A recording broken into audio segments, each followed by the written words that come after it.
Allora, sparata l'acqua, sono entrata dentro questa domus dove ci sono dei disegni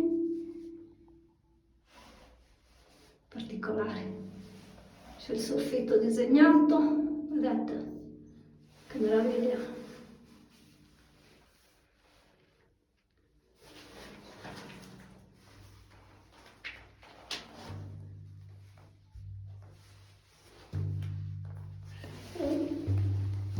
Un attimo che prendo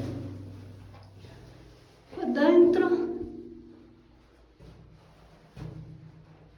Poi qua c'è un'altra porticina, sempre con l'ocra, il pipistrello che sta dormendo, lo vedete lì in fondo.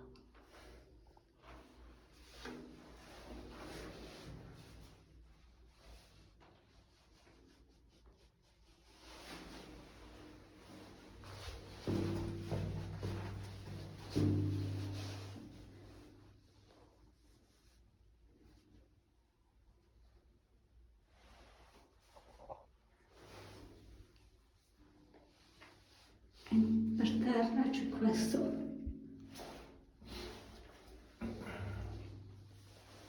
Quello è l'ingresso e adesso vado